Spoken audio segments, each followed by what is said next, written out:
My daughter said, "It's just a loan, Mom. Don't be dramatic." So I loaned the $1.1 million to my freedom. The woman who raised you just became your personal ATM machine. Today, I'm going to tell you something I never thought I'd share. And if you, for even a second, feel like this sounds familiar, just please leave a like and subscribe. It'll help me keep getting these stories out there. My name is Linda Morrison, and at 67 years old, I thought I knew what unconditional love looked like. I was wrong, dead wrong. The morning it all started, I was standing in my kitchen in Westchester County, New York, wearing the same faded blue cardigan I'd owned for 15 years, the one with a small hole near the left elbow that I kept meaning to mend but never did. My hands were covered in flour from making peach cobbler, the sweet smell of cinnamon and butter filling the air like a warm hug I desperately needed, but hadn't received in months. The kitchen window overlooked the garden where my late husband Mark had planted rose bushes 23 years ago. They still bloomed every spring, vibrant pink petals that reminded me of promises kept, of love that endured even after death. The morning light filtered through those roses, casting dancing shadows across the hardwood floors Mark had insisted on installing himself, board by board, weekend after weekend. This house held 42 years of memories. Every creaking floorboard told a story. The small dent in the dining room wall where Emily had thrown her toy truck during a tantrum at age 4. The height marks penciled on the doorframe tracking her growth from a chubby toddler to a gangly teenager. The family photos lining the hallway, Christmas mornings, birthday parties, graduations, all featuring the same 3 faces getting older, except now there were only 2 faces left, and one of them barely visited anymore. I was mixing the cobbler topping with my grandmother's wooden spoon, the same one I'd used to teach Emily how to bake when she was 7, her small hands covered in mine as we stirred cookie dough together. Back then, she'd look up at me with eyes full of wonder and say, "Mama, you're the best cook in the whole world." Her voice had been high and sweet, filled with the absolute certainty that only children possess. The doorbell rang at exactly 10:17 a.m. I remember the time because I glanced at the ceramic rooster clock on the wall, another one of Mark's quirky purchases from our weekend antique hunts. My heart jumped with unexpected hope. Emily rarely visited anymore, but maybe, just maybe, she was surprising me. I wiped my hands on the dish towel with the little strawberries that Emily had given me for Mother's Day 8 years ago, back when she still remembered Mother's Day without her husband reminding her. My slippers shuffled against the hardwood as I made my way to the front door, passing the console table where her high school graduation photo still sat in its silver frame, her smile bright and genuine, her arm around my shoulders like I was her best friend. Through the frosted glass, I could see her silhouette, tall, confident, wearing what looked like an expensive coat. My daughter had grown into a beautiful woman, 5'8" with Mark's strong jawline and my dark eyes, though hers had grown colder over the years, more calculating. Her auburn hair was professionally styled now, not the wild curls I used to braid for school pictures. I opened the door with a smile that felt rusty from lack of use. "Emily, what a wonderful—" "Hi, Mom." Her voice was flat, businesslike. No hug, no smile. She was already looking past me into the house, her eyes scanning like she was appraising real estate. She wore a charcoal gray suit that probably cost more than I spent on groceries in 3 months, and her heels clicked against my porch with the sharp precision of someone who viewed time as money. "I made your favorite," I said, stepping aside to let her in. "Peach cobbler, just pulled it from the oven." She didn't even acknowledge what I'd said. Instead, she walked straight to the kitchen, her heels echoing through the house like gunshots. I followed, suddenly feeling small in my own home, invisible in my own life. Emily sat at the kitchen table without being invited, placing a thick manila folder on the surface with deliberate care. She didn't look at the cobbler cooling on the counter, didn't comment on the smell that used to make her close her eyes and smile. She didn't ask how I was feeling, didn't mention that I'd lost 12 pounds since Mark's funeral 6 months ago, didn't notice the prescription bottles lined up on the windowsill like little soldiers fighting my growing depression. "I have a proposition for you," she said, opening the folder with manicured fingers. Her nails were painted a deep burgundy, professionally done, expensive. Everything about her screamed success, prosperity, control.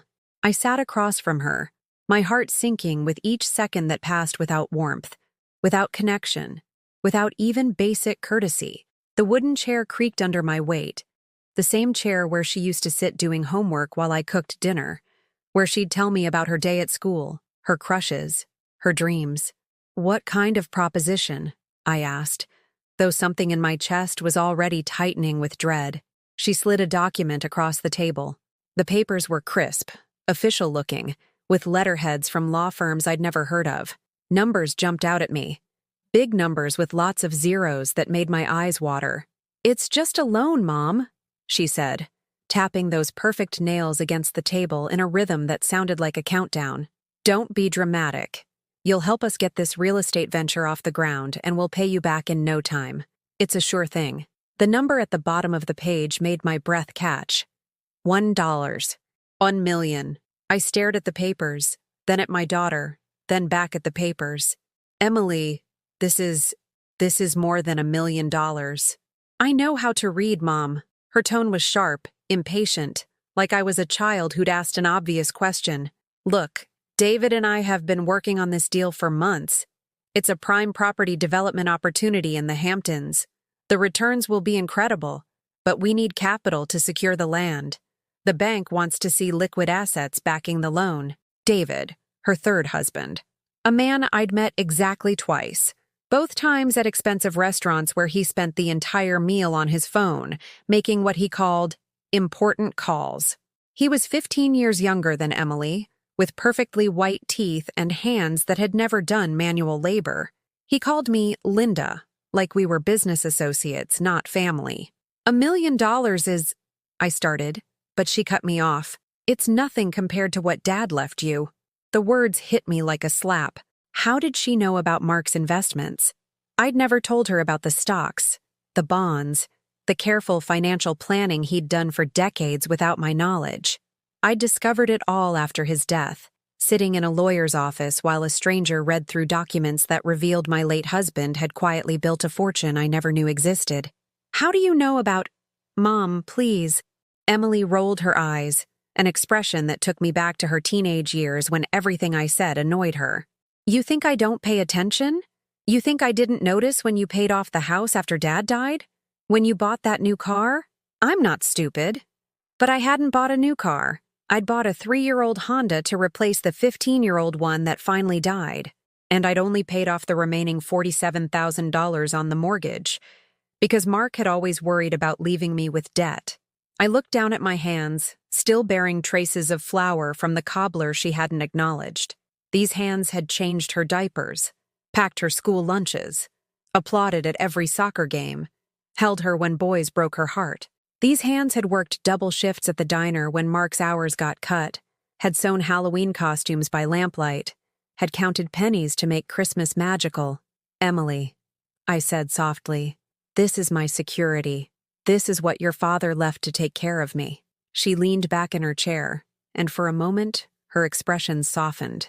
I thought maybe I'd reached her. Maybe the daughter I remembered was still in there somewhere. "Mom?" she said, and her voice was gentler now, more like the Emily who used to curl up next to me during thunderstorms. "I'm not asking you to give it to me. It's a loan, with interest. You'll actually make money on this deal." She reached across the table and covered my hand with hers. Her skin was soft, moisturized, with no calluses, no scars from decades of caring for others. "Besides," she continued, "when have I ever let you down?" The question hung in the air between us like smoke. When had she let me down? When she forgot my birthday last year? When she didn't call during my pneumonia? When she spent Christmas in Cabo instead of coming home? When she moved 3 states away and expected me to babysit her children during her business trips, but couldn't find time for a simple phone call? But I didn't say any of that. Because despite everything, despite the growing distance and the casual cruelty, despite the way she looked at me like I was an inconvenience instead of the woman who gave her life, I still saw my little girl. And maybe, just maybe, if I helped her with this, things could go back to the way they used to be. I signed the papers that afternoon. My hands trembled as I wrote my name on line after line, each signature feeling like I was signing away pieces of my soul. Emily watched with the focused intensity of a hawk, her burgundy nails drumming against the table in that same relentless rhythm. "You're doing the right thing, Mom," she said as I handed back the folder.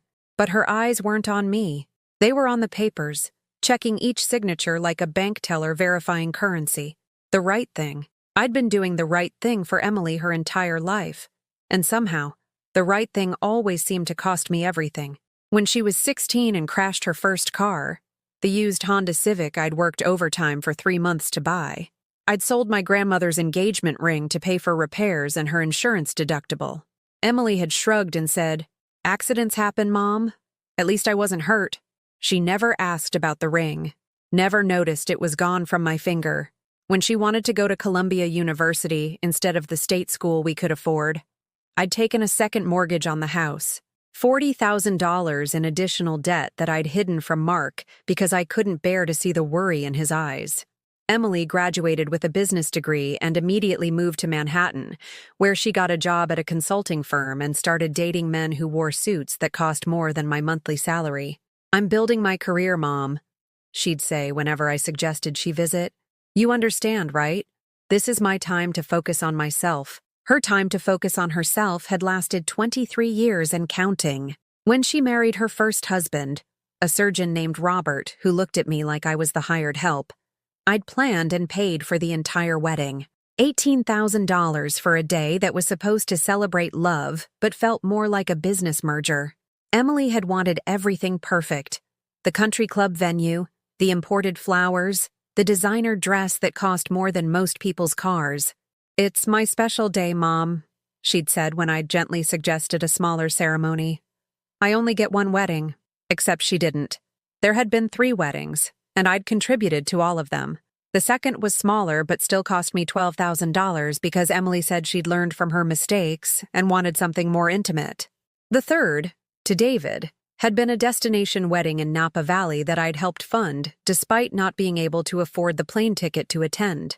"We're keeping it small, Mom," Emily had called to tell me. "Just immediate family." Apparently, immediate family didn't include the woman who'd given birth to her. After each divorce, Emily had come to me for support.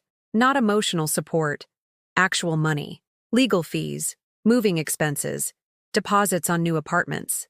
I'd written check after check, depleting my savings, postponing my own needs, convincing myself that this was what mothers did.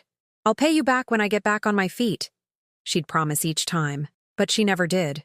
The money disappeared like water into sand, and Emily moved on to her next relationship, her next opportunity, her next crisis that required my financial intervention. When her first child was born, little Sarah, now 12 years old, Emily had called me from the hospital not to share the joy of new life, but to ask if I could help with the medical bills her insurance didn't cover. "The baby's fine, Mom, but the hospital wants $8,000 up front for the premium room and the private pediatrician. David says it's important for our image." I'd driven to Chicago with a cashier's check, expecting to hold my granddaughter, to be part of this miraculous moment. Instead, I'd handed over the money and been allowed exactly 20 minutes with the baby before David suggested I should get back to my hotel because visiting hours were almost over. Sarah was followed by Tommy 2 years later, and then Michael last year. 3 grandchildren I barely knew who called me Grandma Linda, like I was a distant relative rather than the woman who'd helped fund their births, their daycare, their private school tuition. I'd sent birthday cards filled with gift cards to toy stores and clothing boutiques. I'd mailed Christmas presents wrapped in expensive paper, tucked with notes telling them how much I loved them.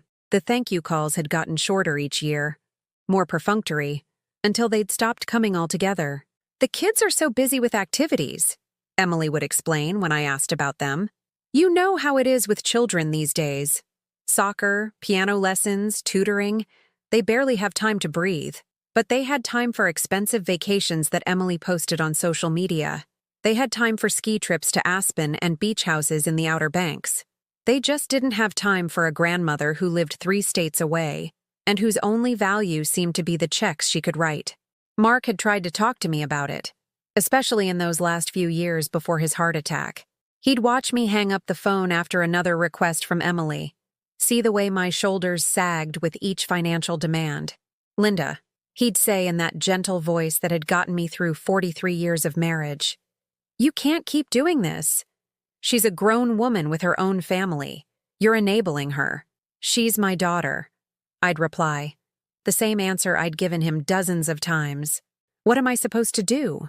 Let her struggle? Let my grandchildren suffer?" "She's not struggling," Mark would point out, gesturing toward the expensive purse Emily had carried during her last visit, the designer shoes, the luxury car she'd parked in our driveway. "She's choosing to spend money she doesn't have and then expecting you to cover the difference." But I couldn't hear it then. I couldn't see what Mark saw so clearly, that Emily had learned she could manipulate my love, weaponize my maternal instincts, turn my greatest strength into my most exploitable weakness. The pattern was always the same. Emily would disappear for weeks or months, living her life as if I didn't exist. Then she'd call with a crisis, her voice suddenly warm and affectionate, full of, "I love you, Mom," and "You're the best," and "I don't know what I'd do without you." She'd paint vivid pictures of her dire circumstances, always somehow connected to the children's well-being, or her husband's business, or some opportunity that would change everything if only she had the capital to pursue it. She'd make me feel like I was saving her, like I was the hero in her story, like my money was an investment in our relationship, and I'd believe her. Every single time. The requests had gotten bigger over the years. A few $100s for emergency repairs became a few thousand, for legal fees became tens of thousands for business investments. Each time, Emily would frame it as a temporary solution, a bridge loan, an investment in our family's future. "You'll get every penny back with interest," she'd promise. "This is going to set us up for life." But the money never came back. And Emily's gratitude never lasted longer than the time it took for the check to clear. Mark had left me detailed financial records when he died, meticulously documenting every loan, every emergency payment, every gift that had never been reciprocated. The total was staggering, over $400,000 in 30 years of marriage. Money that could have secured our retirement, could have paid for the European vacation we'd always dreamed about, could have covered the medical expenses that had drained our savings during his final illness. "She's taken everything from us," he'd written in a note I'd found tucked into his desk drawer. "And she'll take everything from you too if you don't learn to say no." But even then, even with the evidence laid out in black and white, I couldn't bring myself to cut Emily off, because somewhere deep in my heart, I still believed that if I just loved her enough, if I just gave her enough, she'd remember how to love me back. Sitting in my kitchen after Emily left with the signed loan documents, I tried to remember the last time she'd called just to talk, just to check on me, just to say she loved me without needing anything in return. I couldn't. The cobbler sat untouched on the counter, its golden crust growing cold. I'd made it for a daughter who hadn't even noticed, who treated my home like a bank branch and me like a teller whose only purpose was to process her transactions. My phone buzzed with a text message from Emily. "Thanks again, Mom. This is going to change everything for us. Love you. Love you." 2 words she only used when she wanted something or had just gotten something. 2 words that used to mean everything and now felt like nothing at all. I picked up the phone to call her, to ask about the children, to try to have a real conversation with my daughter. But before I could dial, another text arrived. "Heading into meetings all day. Talk soon!" Talk soon.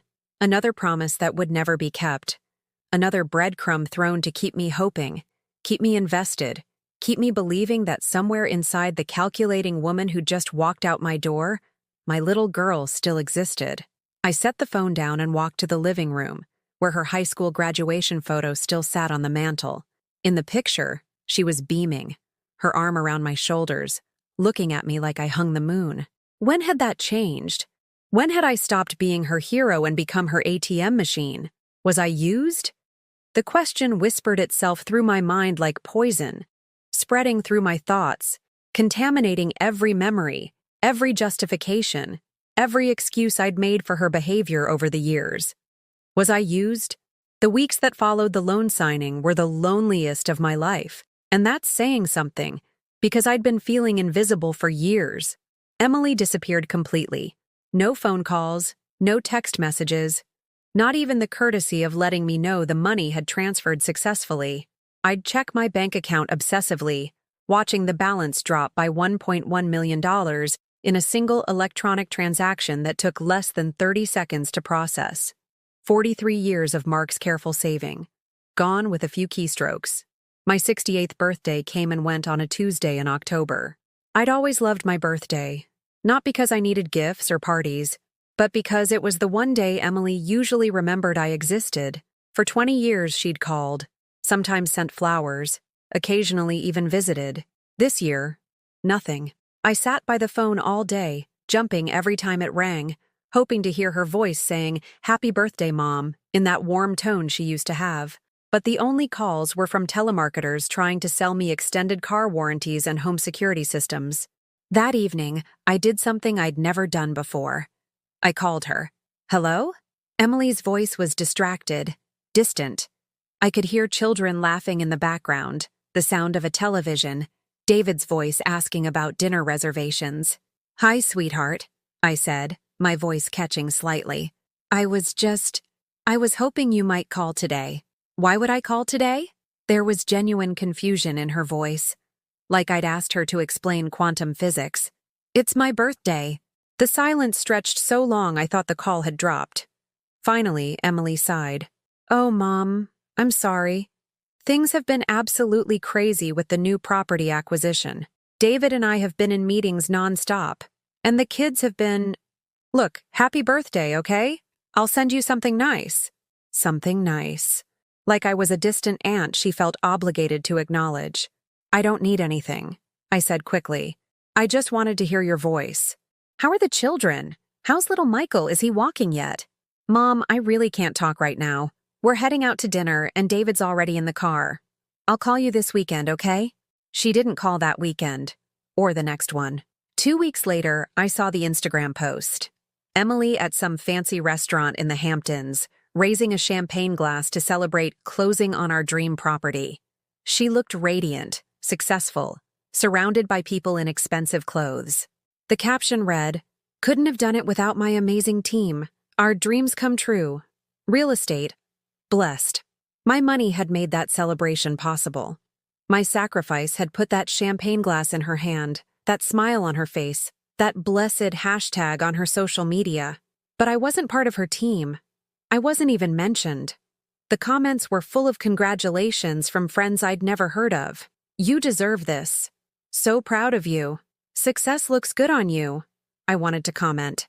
I wanted to write something like, "Congratulations, sweetheart. Love, Mom." But something stopped me. Maybe it was pride. Maybe it was the growing realization that I was a silent partner in Emily's success story, providing the funding but never getting the credit. November brought my annual mammogram appointment. I'd been putting it off because the anxiety about medical tests always made me feel foolish and dramatic. But Mark had made me promise before he died that I'd keep up with my health screenings. "You need to take care of yourself, Linda," he'd said during his final hospital stay. "Promise me you won't just fade away after I'm gone." I'd promised, though I was already fading. I could feel it happening, the way I moved through my days like a ghost, the way my voice had gotten quieter, the way I'd started apologizing for existing. The mammogram showed an abnormality. Nothing definitive, the radiologist explained, but something that required follow-up. A biopsy, more tests, potentially serious news that might change everything. I called Emily from the hospital parking lot, my hands shaking as I dialed her number. "I can't talk right now, Mom," she answered without even saying hello. "I'm showing a property to potential investors." "Emily, I need to tell you something important." "Can it wait?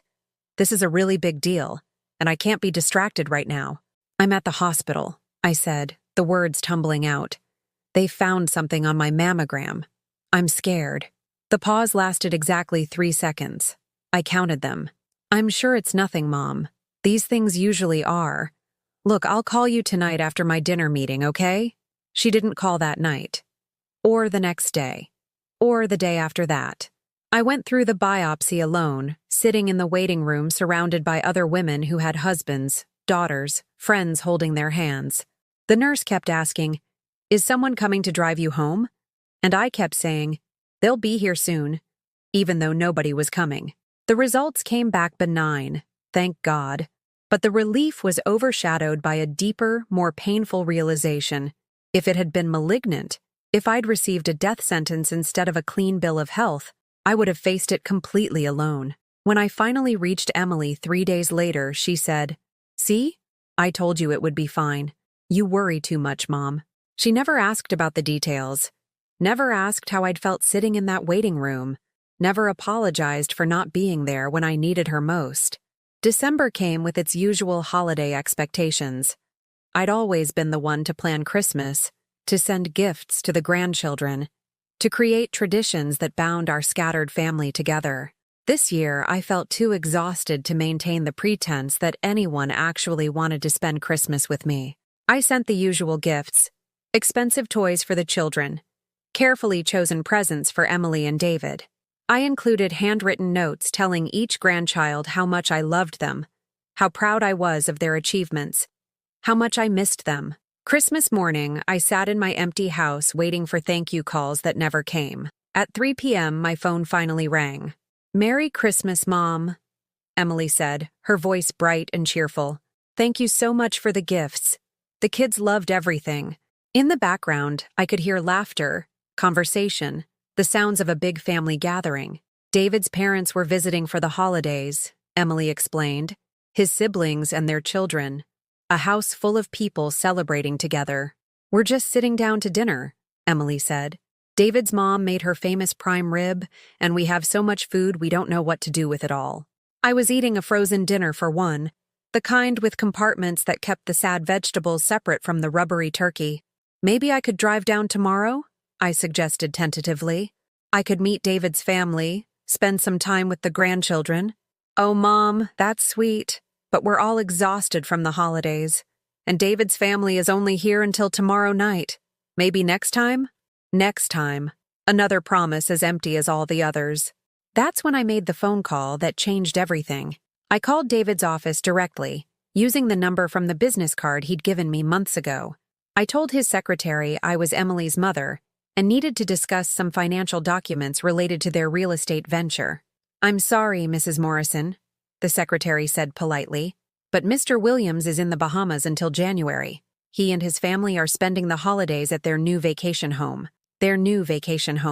Purchased with my money while I spent Christmas alone, eating processed food and wondering why my daughter couldn't spare 30 minutes for a phone conversation."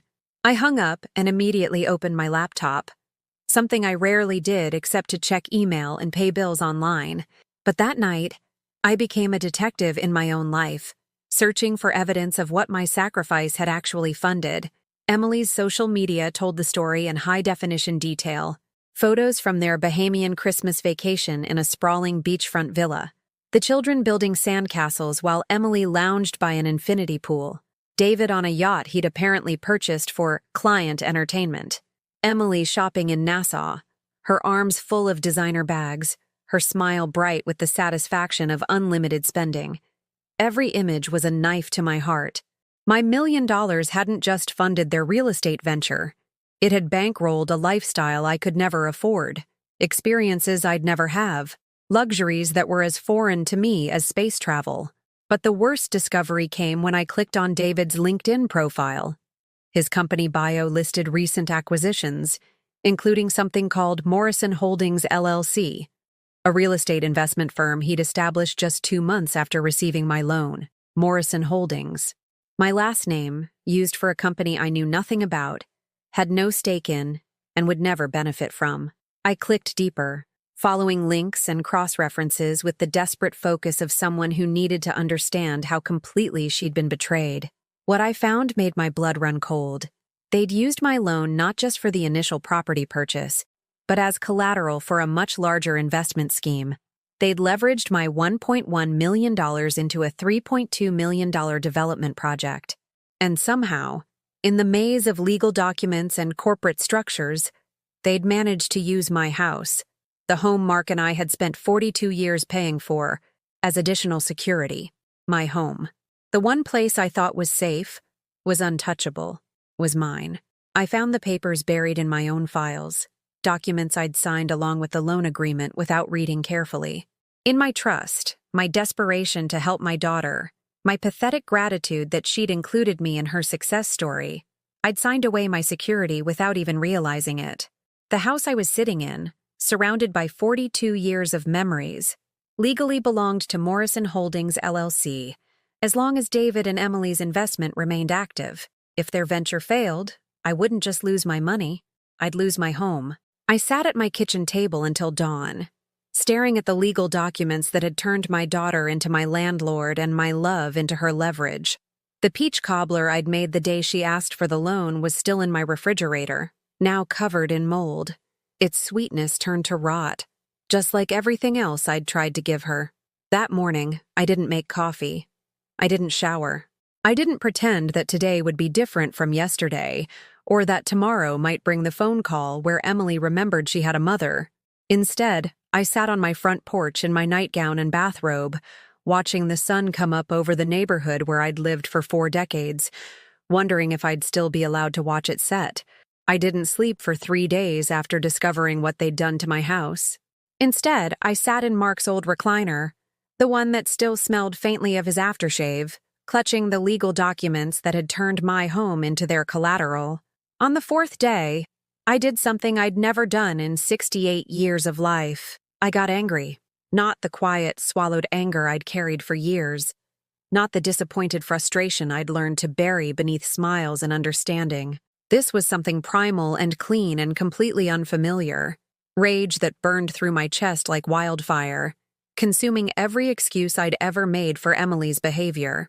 I called her at 7 a.m. on a Tuesday morning, when I knew she'd be getting the children ready for school, when she'd be rushed and distracted and unable to deflect with promises to call back later. "Mom?" She sounded surprised, annoyed. "What's wrong? It's really early." "I know about Morrison Holdings," I said without preamble. My voice was steady, calm, nothing like the trembling woman who'd spent decades apologizing for existing. The silence on the other end was deafening. I could hear David in the background asking who was calling, heard Emily's sharp intake of breath as she realized what I'd discovered. "I don't know what you're talking about," she said finally, but her voice had gone higher, defensive. "You used my house as collateral, Emily. You put my home at risk without telling me. You created a company using my name without my permission. You took my $1 million and leveraged it into a scheme that could cost me everything I have left. Mom, you're being dramatic. Don't." The word came out like a gunshot. "Don't you dare tell me I'm being dramatic when you've stolen my security and gambled with my home. Don't you dare minimize this." I heard David's voice more clearly now, demanding to know what was happening. Emily covered the phone, but I could make out muffled conversation, urgent whispers, the sound of people panicking because their carefully constructed deception was crumbling. "Mom," Emily came back on the line, her voice suddenly sweet, conciliatory. "I think there's been a misunderstanding. Why don't I come over this afternoon and we can talk about this calmly? I can explain everything. Explain how you forged my signature on documents I never saw. Explain how you listed my property as business collateral without my consent. Explain how you've been living in luxury while I ate frozen dinners and worried about my medical bills." "You're upset," Emily said, as if my anger was the problem rather than her betrayal. "I understand why you're upset, but you're not seeing the big picture here. This investment is going to make us all wealthy. The returns are going to be incredible. Us. All. As if I was part of some family business venture rather than a victim of financial fraud. "I want my money back," I said. "All of it. And I want my house removed from your business arrangements immediately." "Mom, that's not how investments work. The money is tied up in the development project. We can't just—" "You can and you will, or I'm calling the police." The threat hung between us like a loaded weapon. I'd never threatened Emily with anything in her entire life. I'd never set boundaries, never demanded accountability, never made her face consequences for her actions. "You wouldn't," she said. But there was uncertainty in her voice now, fear replacing the casual dismissal she'd always used with me. "Try me." I hung up the phone with hands that weren't shaking anymore. For the first time in years, I felt solid, grounded, like I was taking up the space I was entitled to occupy. Emily called back immediately. I let it go to voicemail. She called again 10 minutes later. Voicemail. By noon, she'd left 14 messages, each one more desperate than the last. The first few were attempts at damage control, trying to frame the situation as a simple misunderstanding between family members who loved each other. But as the day wore on, her tone grew more frantic, more manipulative, cycling through every emotional weapon she'd ever used against me. Mom, I can't believe you're doing this to me. After everything I've been through, after all the stress I've been under, you're threatening to destroy my life over a simple business arrangement? You're my mother. How can you even think about calling the police on your own daughter? What would Dad think if he knew you were treating me this way? The children are asking why Grandma Linda is trying to hurt Mommy's business. Do you want them to hate you? That last message was the one that almost broke me. The idea that my grandchildren might think I was the villain in this story, that Emily would poison them against me to protect herself, sent me spiraling back toward the familiar territory of guilt and self-doubt. But then I remembered Mark's words from his final days. She's taken everything from us, and she'll take everything from you too if you don't learn to say no. I deleted the messages without listening to the rest. That evening, David called. His voice was smooth, professional, the tone he probably used with difficult clients who needed to be managed and manipulated. Linda, I think we got off on the wrong foot this morning. Emily's very upset, and frankly, I'm concerned about the stress this is putting on our family relationships. Our family relationships. As if he was part of some extended Morrison clan rather than the man who'd systematically helped my daughter drain my life savings. I'd like to come over tomorrow evening, he continued. Bring the kids, let them see their grandmother, and we can all sit down like adults and work this out. There's nothing to work out, I said. I want my money back and my house removed from your business arrangements. It's very simple. Linda, be reasonable. You're talking about unwinding a complex financial structure that involves multiple investors and legal entities. Even if we wanted to do what you're asking, it would take months of legal work and could cost us hundreds of thousands in penalties and fees. Hundreds of thousands in penalties. My money, being used to generate profits I'd never see, while the threat of losing it all was positioned as my fault for being unreasonable. That sounds like your problem, not mine, I said. Look, David's voice hardened slightly, revealing the edge beneath his polished exterior. I know you're upset, but you need to think about what you're really asking here. You're talking about destroying Emily's business, ruining her reputation, potentially bankrupting our family. Is that really what you want? Is that the legacy you want to leave your grandchildren? My legacy? He was framing my attempt to recover my stolen assets as an attack on my own family's future. The audacity was breathtaking.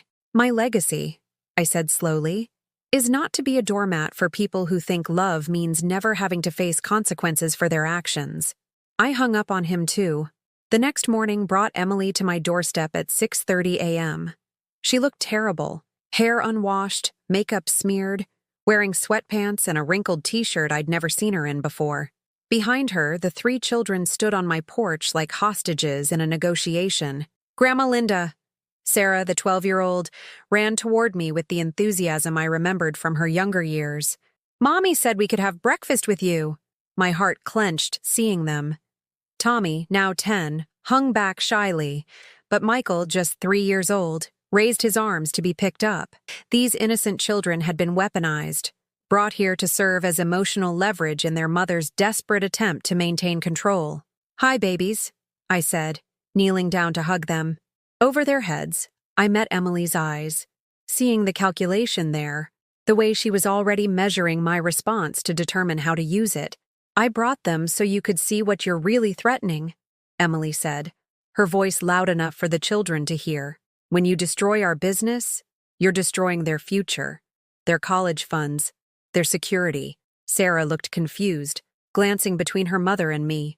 What's Mommy talking about, Grandma? Your grandmother is being very selfish, Emily said before I could answer. She's more concerned about money than she is about family. The manipulation was so blatant, so cruel, that I felt something break open inside my chest. Not the familiar ache of disappointment, but something cleaner and more powerful. Emily was using these children, her own children, as weapons against their grandmother. She was teaching them that love was conditional, that family relationships were transactions, that the woman who'd helped fund their entire lives was their enemy. "Emily," I said quietly, "take the children to the kitchen. There are juice boxes in the refrigerator and some cookies in the pantry. I need to talk to your mother alone." The children scampered off, excited by the prospect of unexpected treats. Emily and I stood in my living room, surrounded by family photos that suddenly felt like evidence in a criminal case. "How dare you?" Emily whispered, her composure finally cracking. "How dare you use my children against me?" "I'm not using them against you," I said. "You brought them here to use against me. You're teaching them that manipulation is love, that threats are normal family communication. You're destroying their understanding of what healthy relationships look like." "Healthy relationships?" Emily laughed, but it sounded more like crying. "You want to talk about healthy relationships? You're threatening to have your own daughter arrested. You're trying to destroy everything I've worked for. Everything you've stolen, you mean?" "I didn't steal anything. You gave me that money willingly. I gave you money for a real estate investment that you told me was temporary. I didn't give you permission to use my house as collateral. I didn't agree to fund your luxury lifestyle while you ignored my medical emergencies and forgot my birthday." Emily's face crumpled, and for a moment, I saw the little girl she used to be, the one who'd cried when she scraped her knee and run to me for comfort. "Mom," she said, and her voice was small, desperate. "I'm scared. If you do this, if you really call the police, David says we could lose everything. The house, the business, maybe even custody of the kids if this gets ugly." There it was, the truth beneath all the manipulation and anger. Emily was terrified, facing the consequences of her actions for the first time in her adult life, and she had no idea how to handle it except by trying to make it my problem to solve. For a moment, I almost caved. The maternal instinct to protect my child, even from herself, was still strong enough to make me consider backing down. But then I heard Michael's laughter from the kitchen, innocent and pure, and I thought about what kind of adults he and his siblings would become if they learned that love meant enabling destructive behavior. "Then you'd better figure out how to make this right," I said, "because I'm done protecting you from yourself." After Emily left with the children that morning, dragging them away with promises of McDonald's and threats about what would happen if Grandma Linda doesn't start being nicer, I did something I hadn't done in 43 years of marriage and 6 months of widowhood. I locked my front door in the middle of the day. The sound of the deadbolt sliding into place was like a declaration of independence. For the first time since Mark's death, my home felt like a sanctuary rather than a way station for other people's emergencies. I walked through each room slowly, seeing my space with new eyes. The living room where Emily had sat just hours before, using my grandchildren as bargaining chips. The kitchen where she'd demanded my life savings without touching the cobbler I'd made with love. The bedroom where I'd lost sleep worrying about her problems while she posted vacation photos from trips funded by my sacrifice. This was my home. These were my possessions, my memories, my life, and I was done sharing them with people who saw them as resources to be exploited, rather than gifts to be treasured. I made myself a proper breakfast for the first time in months, not the hurried toast and instant coffee I'd been surviving on, but actual food prepared with care. Scrambled eggs with fresh herbs from the garden Mark had planted, toast from the good bread I usually saved for special occasions, coffee from the expensive beans I'd been hoarding like they were gold. As I ate at my kitchen table, I realized something profound. I'd been living like a guest in my own life, saving the good things for other people while convincing myself I didn't deserve them. The silence was beautiful. No phone ringing with demands. No anxiety about what crisis would require my immediate attention. No guilt about not doing enough, giving enough, being enough for people who would never be satisfied. I spent the afternoon doing something I'd forgotten how to do, whatever I wanted. I read 3 chapters of a novel I'd been meaning to finish for 2 years. I took a long, hot bath with Epsom salts and the lavender oil I'd bought 6 months ago and never used. I painted my nails a deep red color that Emily had once called too young for someone my age. Too young. At 68, I was apparently too old to wear nail polish, but young enough to fund my daughter's luxury lifestyle. That evening, I called my lawyer. Not the family attorney who'd handled Mark's estate, but a new one. A woman named Patricia Hendricks who specialized in elder financial abuse. I'd found her number in the phone book and chosen her specifically because Emily had never met her, didn't know her, couldn't charm or manipulate her. "Mrs. Morrison," Patricia said after I'd explained my situation, "what you're describing is textbook financial exploitation. The fact that they used your property as collateral without your full understanding constitutes fraud, regardless of what you may have signed. Fraud." The word felt both terrifying and validating. I wasn't being dramatic or unreasonable. I was the victim of a crime. "What are my options?" I asked. "Several. We can demand immediate cessation of the unauthorized use of your property. We can file civil suits for recovery of funds obtained through misrepresentation. If the circumstances warrant it, we can pursue criminal charges for elder abuse and financial fraud." Criminal charges. The idea of Emily in handcuffs, facing a judge, having to explain her actions to strangers who wouldn't be swayed by her tears or manipulated by her accusations, sent a chill through me that was equal parts fear and satisfaction. "I don't necessarily want to see her in prison," I said carefully. "I just want my money back and my property protected." "We'll start with civil remedies," Patricia assured me. "But Mrs. Morrison, I need you to understand something. People who commit this type of fraud rarely respond to requests for voluntary compliance. They typically escalate their manipulation tactics when confronted with legal consequences. Are you prepared for that? Was I prepared for Emily to get worse? For David to become more threatening? For my grandchildren to be coached to reject me completely? "Yes," I said, surprising myself with the firmness in my voice. "I'm prepared." The next morning, Patricia's office served Emily and David with a cease and desist order regarding the unauthorized use of my property, along with a formal demand for the return of funds obtained through misrepresentation. They had 72 hours to respond. Emily called me within an hour, her voice shaking with rage. "You actually did it," she said without preamble. "You actually got lawyers involved. Against your own daughter." "I got lawyers involved against someone who defrauded me," I corrected. "The fact that you're my daughter makes it worse, not better. Do you have any idea what you've done? David's business partners are freaking out. Our investors are threatening to pull out.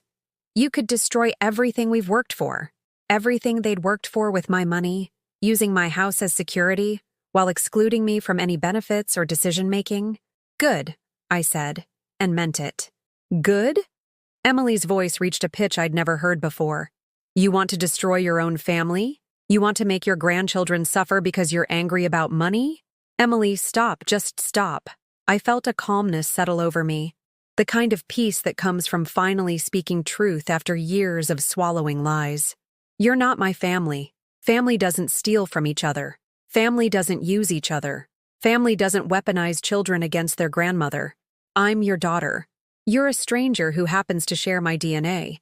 My daughter died years ago, slowly, piece by piece, every time she chose money over relationship, manipulation over honesty, exploitation over love.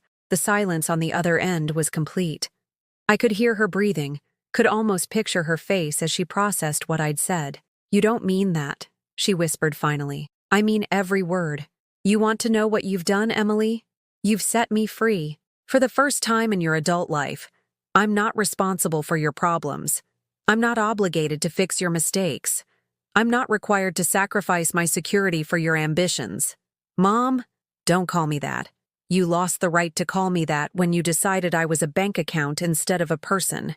I hung up the phone and immediately turned it off. Whatever Emily's response would be, whatever new manipulation she'd devise, whatever threats or bribes or emotional blackmail she'd attempt, I didn't need to hear it. For the first time in decades, Emily's crisis was not my emergency. I spent that afternoon at the bank, meeting with a financial advisor to discuss protecting my remaining assets. The woman, Sandra Mills, was around my age and had kind eyes that reminded me of my mother. "Mrs. Morrison?" she said after reviewing my accounts. "I'm going to be very direct with you. You've been financially abused. The pattern of large withdrawals to the same recipient, the lack of documented loan agreements, the use of your property as collateral. This is classic exploitation. I trusted her, I said simply. She's my daughter. And she exploited that trust. The good news is that you still have substantial assets. The investments your husband made have continued to grow, and you have options for protecting yourself going forward. She walked me through a series of safeguards. Trust structures that would prevent anyone from pressuring me into large financial decisions, automatic fraud alerts on my accounts, and legal protections that would make it impossible for family members to use my property without explicit court approval. The most important thing, Sandra said, is that you recognize this wasn't your fault. Adult children who exploit their parents are skilled manipulators. They know exactly which emotional buttons to push to get what they want. As I drove home that evening, I passed the elementary school where I'd volunteered for 15 years, reading to children and helping with school events. I'd stopped volunteering when Emily's demands on my time became too overwhelming, when every free moment had to be dedicated to whatever crisis she'd manufactured. On impulse, I pulled into the parking lot and walked into the main office. Linda Morrison, the secretary, Mrs. Chen, looked up with genuine delight. We've missed you so much. Are you here about volunteering again? Actually, yes, I said, surprising myself. I'd like to come back. I have some free time now. Wonderful. The children have been asking about you. Mrs. Patterson's first-grade class would love to have you back for story time. As I filled out the paperwork to return as a volunteer, I felt something I hadn't experienced in years. Anticipation, not anxiety about what someone might need from me, but genuine excitement about something I wanted to do. That night, I made dinner for myself with the same care I'd once put into cooking for Mark. I set the table with the good china, lit candles, poured myself a glass of wine from the bottle I'd been saving for a special occasion. This was a special occasion. This was the first day of the rest of my life. I raised my glass to the empty dining room and spoke aloud. Here's to Linda Morrison, who is worth more than the money in her bank account, who deserves better than being treated like an ATM, who is finally learning to say no. The wine tasted like possibility. My phone, which I'd turned back on after dinner, showed 17 missed calls from Emily and David. I deleted them all without listening to the voicemails. Whatever they were going to try next, whatever new level of manipulation or threats they'd escalate to, I would face it from a position of strength. I was no longer a victim hoping for crumbs of affection from people who saw me as a resource to be exploited. I was a woman who had finally remembered her own worth, and that was worth more than any amount of money they could steal from me. The legal papers arrived on a Friday morning, delivered by a courier who looked like he'd rather be anywhere else. Emily and David were demanding an emergency family meeting to resolve this misunderstanding before it destroys everyone involved. The letter, written on expensive legal letterhead, accused me of acting irrationally due to grief-induced mental instability and threatened to seek guardianship proceedings if I didn't cease this destructive behavior immediately. Guardianship. They wanted to have me declared incompetent so they could control my finances legally. I read the document 3 times, each reading making me angrier than the last. They were trying to weaponize my age, my widowhood, my grief, turning my most vulnerable moments into evidence that I couldn't be trusted to make my own decisions. Patricia called within an hour of the delivery. "This is exactly what I warned you about," she said, her voice tight with professional outrage. "They're escalating to intimidation tactics because the legal demands are working. The threat of guardianship proceedings is particularly vicious. It's designed to terrify you into compliance." "Will it work?" I asked. "Can they actually have me declared incompetent?" "Not based on what I've seen. You're articulate, rational, and making sound financial decisions by protecting yourself from exploitation, but they're banking on you being too frightened to find out." "I'm not frightened anymore," I said, and realized it was true. "I'm furious." "Good. Fury is useful. Are you willing to meet with them with me present as your attorney?" "Yes. But I want it here, in my house, on my terms." Patricia paused. "Are you sure? It might be easier in a neutral location." "I'm sure. They've taken my money, threatened my home, and used my grandchildren as weapons. But this is still my house, and they're going to hear what I have to say in the place where they committed their crimes." The meeting was scheduled for Sunday afternoon. Emily, David, and their attorney would come to my home, where Patricia and I would be waiting with documentation of every lie, every manipulation, every dollar stolen through fraud and deception. Saturday night, I couldn't sleep. Not from anxiety, but from anticipation. For 48 years as a wife and mother, I'd avoided confrontation, swallowed anger, prioritized other people's comfort over my own truth. Tomorrow, I was going to speak my mind completely, without apology or qualification. I spent the morning preparing my house like I was staging a theatrical performance. I put away the family photos that showed Emily and me in happier times. I didn't want any visual reminders of the daughter I'd loved to soften my resolve when facing the stranger she'd become. I set up the living room with chairs arranged like a boardroom, Patricia and me on one side, Emily's family on the other. I made coffee in my best service set, not as a gesture of hospitality, but as a demonstration that this was my home, my territory, my rules. At exactly 2 p.m., they arrived. Emily looked haggard, her usual polished appearance replaced by the desperate energy of someone who hadn't slept in days. David wore an expensive suit and the kind of confident expression that suggested he thought this meeting was a formality before getting back to business as usual. Their attorney, a thin man in his 30s named Jonathan Pierce, carried a briefcase that probably cost more than I spent on groceries in 6 months. He had the predatory look of someone who specialized in intimidating elderly clients into submission. "Linda," David said as they settled into their chairs, "I'm glad we can finally sit down and work this out like adults." "Mrs. Morrison," I corrected coldly. "We're not family anymore, David. We're parties to a legal dispute." Emily flinched like I'd slapped her. "Mom, please don't do this. Think about the children." "I am thinking about the children. I'm thinking about what kind of people they'll become if they learn that love means exploitation and family means fraud." Jonathan Pierce opened his briefcase with theatrical precision. "Mrs. Morrison, I think there's been a fundamental misunderstanding about the nature of your financial arrangement with your daughter and son-in-law." "There's been no misunderstanding," Patricia interjected smoothly. "There's been deliberate misrepresentation, unauthorized use of assets, and systematic financial abuse. We have documentation of everything." She spread papers across my coffee table like evidence in a criminal trial. Bank statements showing the transfers. Legal documents proving my house had been used as collateral without my informed consent. Social media screenshots showing the luxury lifestyle funded by my money while I worried about medical bills. Emily stared at the evidence of her own deception, her face growing pale. "This is taken out of context. You're making it look worse than it is. How is using your mother's home as business collateral without her knowledge anything other than fraud?" Patricia asked calmly. "She signed the documents," David said, but his voice lacked its usual confidence. "She signed documents she was told were simple loan agreements.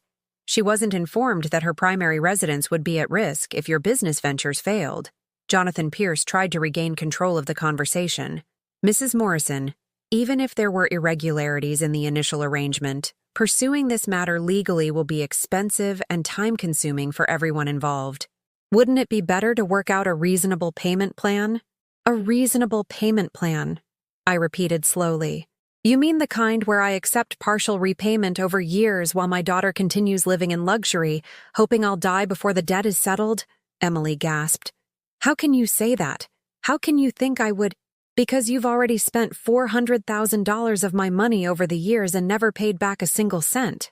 Because you forgot my birthday while posting photos from your Bahamian vacation. Because you dismissed my cancer scare as an inconvenience that interrupted your business meetings." "You didn't have cancer," David said dismissively. "I didn't know that when I called you from the hospital parking lot, terrified and alone, begging for someone to care about me as much as I've cared for all of you."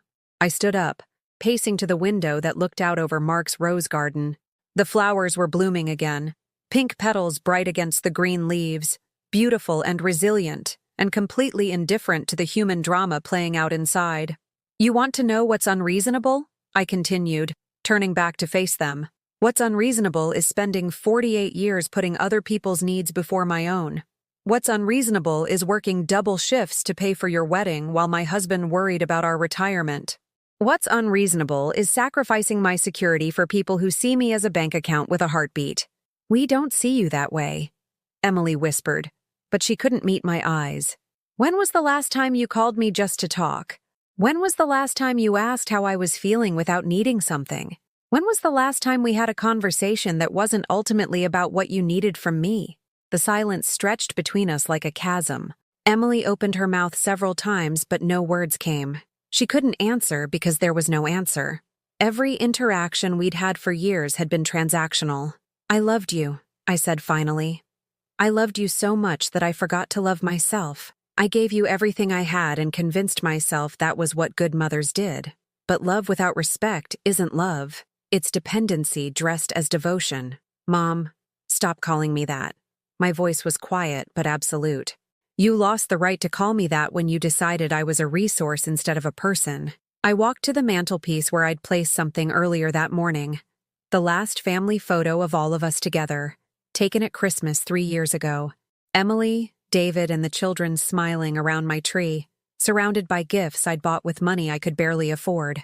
I picked up the photo and, without breaking eye contact with Emily, tore it in half. The sound of ripping paper was like a gunshot in the quiet room. Emily jumped, her hand flying to her mouth as if I'd physically struck her. That's what you did to our relationship, I said, letting the pieces fall to the floor. You tore it apart every time you chose money over connection. Every time you used my love as leverage. Every time you taught my grandchildren that family means taking whatever you can get. Jonathan Pierce cleared his throat nervously. Mrs. Morrison, perhaps we should focus on practical solutions rather than emotional. Don't. I turned to him with the full force of 68 years of accumulated dignity. Don't you dare minimize what happened here by calling it emotional. This family destroyed my trust, stole my security, and tried to convince me it was my fault for being dramatic. There's nothing emotional about fraud. I walked back to where Patricia sat, her face carefully neutral but her eyes proud. Here are my terms, I said, addressing the room like a CEO delivering an ultimatum. You will return my $1.1 million within 30 days, or we proceed with criminal charges. You will remove my property from all business arrangements immediately. You will cease all contact with me except through attorneys. And if we comply? David asked, his earlier arrogance completely gone. Then you get to rebuild your lives without the burden of pretending to love someone you only saw as a source of income. You get to explain to my grandchildren why their grandmother disappeared from their lives. You get to live with the knowledge that you destroyed the one person who loved you unconditionally. Emily was crying now, silent tears streaming down her face. Please, she whispered, don't do this. I'll change. I'll be better. Just give me another chance. Another chance. The same words she'd used after every broken promise, every forgotten birthday, every crisis that had required my financial intervention. I gave you another chance for 30 years, I said. I'm done giving you chances to hurt me. I opened my front door, the same door she'd walked through as a child coming home from school, as a teenager sneaking in past curfew, as an adult who only visited when she needed something. Get out of my house, I said calmly, and don't come back. They filed out in silence, Jonathan Pierce clutching his briefcase, David's face red with barely contained rage, Emily sobbing like her heart was breaking. Only when their car disappeared down my street did I close the door and slide the deadbolt home. Patricia gathered her papers, watching me with professional curiosity. How do you feel? I considered the question seriously. How did I feel? Free, I said finally. For the first time in decades, I feel completely free. 3 weeks after the confrontation, I did something I hadn't done in 43 years of marriage. I booked a trip for myself. Not a family vacation where I'd spend my time cooking and cleaning and making sure everyone else was comfortable. Not a quick weekend to visit relatives where I'd end up doing dishes and listening to other people's problems. A real trip to Italy for a month. I'd always wanted to see the Amalfi Coast. Mark and I had talked about it for decades, collecting travel brochures and making vague plans that always got postponed for more practical concerns. Emily's college tuition, the roof that needed repair, the wedding expenses, the grandchildren's needs. There was always something more important than our dreams. Standing in the travel agency, signing papers for my first-class flight to Rome, I felt giddy with possibility. The agent, a young woman named Sarah, kept asking if I was sure about traveling alone at my age. Mrs. Morrison, are you certain you wouldn't prefer a guided tour? There are lovely senior groups that— I'm certain, I interrupted gently. I've spent enough time in groups where other people made the decisions. I want to get lost in Florence. I want to eat gelato for breakfast in Venice. I want to sit in a cafe in Rome and read a book without anyone needing anything from me. She smiled, and I realized she understood. That sounds perfect. The passport photo I'd taken that morning showed a woman I barely recognized. My hair, which I'd been coloring the same mousy brown for 20 years, was now a silver white that caught the light like spun silk. I'd let it grow past my shoulders for the first time since Emily was born, and it made me look younger somehow. More alive. I'd been shopping too. Not the practical discount store clothing I'd worn for decades, but actual fashion. A red dress that hugged my figure instead of hiding it. A cashmere sweater in deep purple that made my eyes look brighter.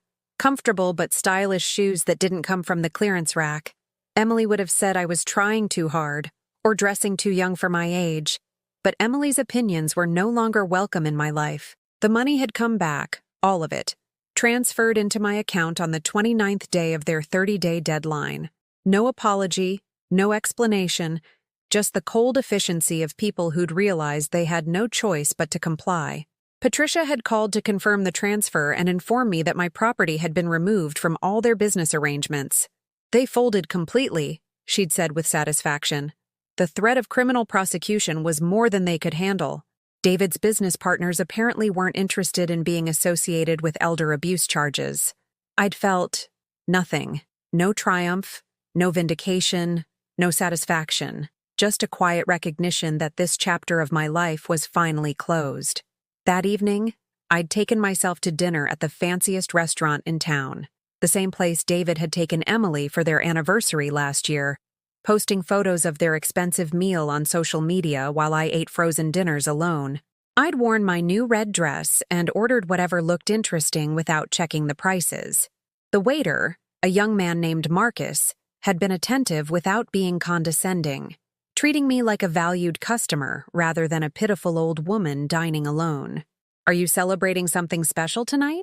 he'd asked while pouring my wine. "Yes," I'd said, raising my glass to the empty chair across from me. "I'm celebrating my liberation." The next morning, I'd started volunteering at the elementary school again.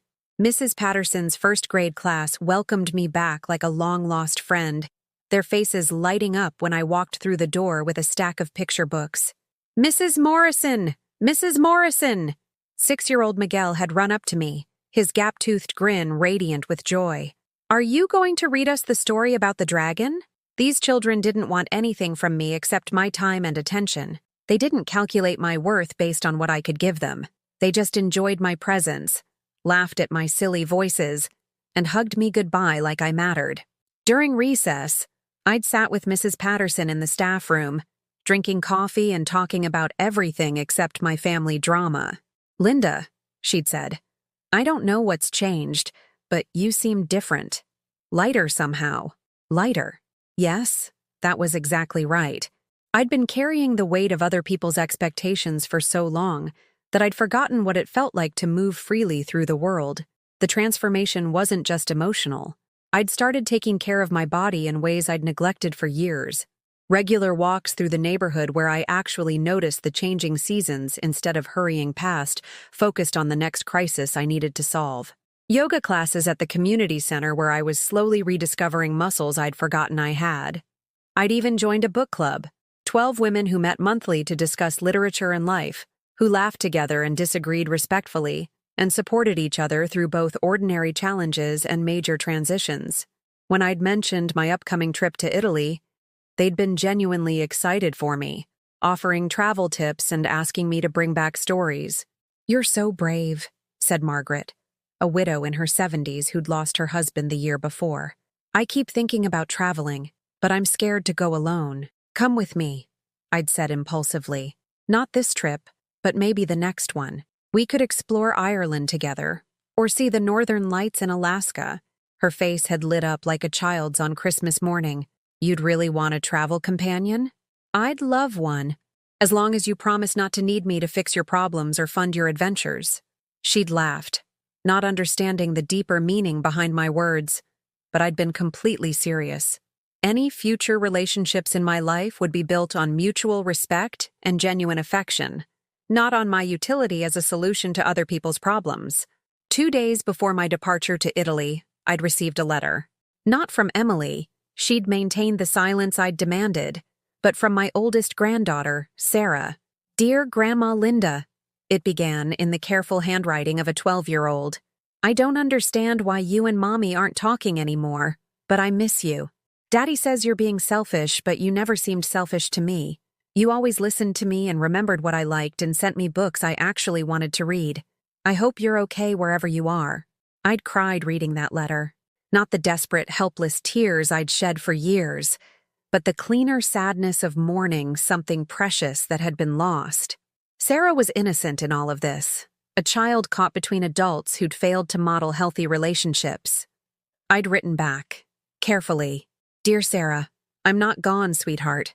I'm just learning to take care of myself the way I always took care of everyone else. I love you very much, and that will never change. But sometimes adults have to make difficult decisions to protect themselves from people who aren't treating them kindly. I hope someday you'll understand. Love always, Grandma Linda." I'd included a gift card to her favorite bookstore and a photo of myself from my passport appointment. The woman with silver hair and bright eyes who looked like she had places to go and adventures to experience. The night before my flight, I'd walked through my house, seeing it with fresh eyes. The spaces where Emily's family photos used to hang were now filled with pictures of my book club friends, my fellow volunteers, the children I read to every week, people who valued me for who I was, not what I could provide. I'd packed my suitcase with clothes I'd chosen because they made me feel beautiful, books I'd wanted to read, and a journal where I planned to document my adventures. Everything in that suitcase belonged to Linda Morrison, not Linda the mother, Linda the wife, Linda the ATM machine, but Linda the woman who was finally learning to live for herself. Standing in my bedroom, looking at the bed where I'd spent so many sleepless nights worrying about Emily's problems, I'd felt a profound sense of completion. Not ending, but beginning. Not loss, but discovery. I'd spoken aloud to the empty room, my voice strong and clear. I spent 68 years learning to love other people. Now I'm going to spend whatever time I have left learning to love myself. The next morning, as my taxi pulled up to take me to the airport, I'd locked my front door and walked away from my old life without looking back. The roses Mark had planted were blooming in the morning sun, beautiful and resilient, thriving without requiring anyone's constant attention, just like me. On the plane, settling into my first-class seat with a glass of champagne and a novel I'd been excited to read, I'd looked out the window at the world spread below me like a map of infinite possibilities. The flight attendant, a woman about Emily's age, had asked if I was traveling to meet family in Italy. "No," I'd said, smiling as I opened my book. "I'm traveling to meet myself, and for the first time in decades, I couldn't wait to see what I would discover." 6 months later, I'm sitting in a cafe in Positano, watching the sunset paint the Mediterranean in shades of gold and rose. My journal lies open beside my cappuccino, filled with sketches of ancient ruins, pressed flowers from Tuscan hillsides, and thoughts I never would have dared to write when I lived my life for other people's approval. The woman at the next table is about Emily's age, speaking rapid Italian into her phone while her elderly mother sits quietly, occasionally reaching for her hand. I watch them with curiosity rather than pain now. Their dynamic is so different from what mine was with Emily. This daughter listens when her mother speaks, includes her in the conversation, treats her with the casual affection that comes from genuine respect. I used to think that was what Emily and I had. I was wrong. The email arrived this morning, forwarded by Patricia. "Emily wants to reconcile," she says. "David left her 3 months ago, taking half their assets and leaving her with debts she can't manage alone. The Hamptons house is in foreclosure. She's had to pull the children out of private school. I realize now how much I took you for granted," she wrote. "I was young and stupid and thought you'd always be there no matter how I treated you. I know I don't deserve it, but I'm hoping we can start over. The kids miss their grandmother, and I miss my mom. A year ago, That email would have sent me rushing back to New York with my checkbook open and my heart full of hope. I would have seen it as proof that my love had finally reached her, that the daughter I remembered was still there underneath all the selfishness and manipulation. Now I see it for what it is, another transaction. Emily doesn't miss her mother. She misses her ATM machine. She's not sorry for how she treated me. She's sorry that her actions had consequences she couldn't control. I deleted the email without responding. The Italian sunset reminds me of another evening, just last week, when I had dinner with Marco, the widowed owner of the small hotel where I've been staying. He's 72, with hands that know how to fix things and eyes that crinkle when he laughs. We don't share a language beyond basic pleasantries, but we communicate in smiles and gestures and the comfortable silence of two people who've lived long enough to know that companionship doesn't require constant conversation. When I told him, in my broken Italian mixed with English, about Emily and why I was traveling alone, he'd nodded with understanding. La familia, he'd said, shaking his head sadly. Sometimes the people who should love us most hurt us the deepest. And then he'd poured more wine and told me about his own son, who'd moved to America 20 years ago and calls once a year on Christmas, always asking for money, never asking about his father's health or happiness. But I have good life now, Marco had said, gesturing toward his small hotel, his garden, the view of the sea from his terrace. I learned that peace is worth more than trying to buy love from people who don't want to give it. Peace. Yes, that's what I have now. Not the desperate quiet of someone trying not to make waves, but the deep tranquility of someone who's finally learned to swim in her own waters. Yesterday, I called Margaret from my book club. She's decided to join me in Ireland next month. Her first international trip since her husband died. We spent an hour planning our itinerary, laughing about the castles we want to see and the pubs where we'll drink Guinness and pretend to be worldly travelers. Linda, she'd said before we hung up, I need to tell you something. When you first started coming to book club, right after you cut contact with your daughter, I thought you were making a mistake. I kept waiting for you to regret it, to try to fix things with your family. I'd held my breath, wondering if she was about to tell me I should reconsider Emily's latest appeal.